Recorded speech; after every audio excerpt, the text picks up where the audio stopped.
Migliaia di volontari delle Proloco per svelare i misteri del Veneto. Fino al primo weekend di dicembre in tutte le province della regione va in scena la 9ª edizione di Veneto Spettacoli di Mistero. Un festival dedicato a leggende, segreti, tradizioni popolari, luoghi fantastici, miti e storie di un'identità regionale che è scoperta per i veneti ma anche attrattiva per i viaggiatori, i nuovi turisti alla ricerca di emozioni. 9ª edizione del Festival del Mistero, quali novità? L'apporto delle Proloco sempre determinante nonostante 1000 difficoltà. Sì, proprio 1000 difficoltà, perché purtroppo le risorse sono sempre minori, però l'entusiasmo, il volontariato eccetera questa volta ha sopperito, grazie alla Regione Veneto per quello che è riuscita come sempre a sostenerci, ma grazie soprattutto ai migliaia di volontari che da questo fine settimana fino a tutto il mese di novembre si dedicano a 120 spettacoli che ci saranno in tutta la regione Veneto in 90 località.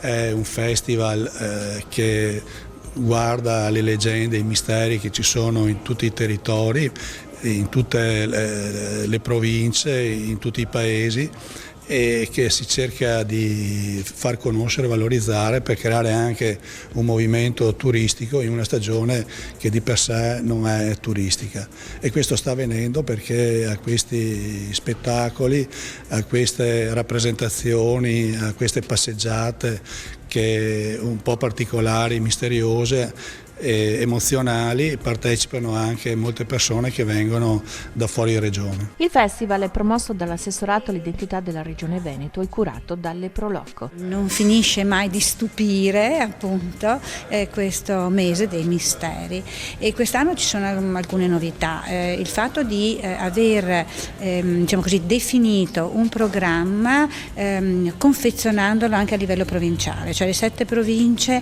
hanno confezionato dei loro programmi sulla base anche delle loro specificità, delle loro vocazioni e proprio anche delle loro peculiarità che insieme tutte vanno a costituire quella grande, diciamo, patrimonio immateriale che è appunto la cultura identitaria della nostra regione. Direttore artistico Alberto Tosofei, scrittore, giornalista, studioso del mistero veneto tanto da essere noto nel mondo. Le novità sono parecchie, afferiscono a più località della regione, c'è un calendario molto fitto che può essere scoperto online sul sito del festival, che è www.spettacolidimistero.it, e si tratta di scoprire luoghi inconsueti che magari o rimangono chiusi nel corso dell'anno o se sono itinerari nella natura non sono così percorsi o così conosciuti. Oltre a questo c'è il consolidamento di alcuni appuntamenti che sono oramai un cult per gli amanti del festival e che sono molto richiesti e che quindi noi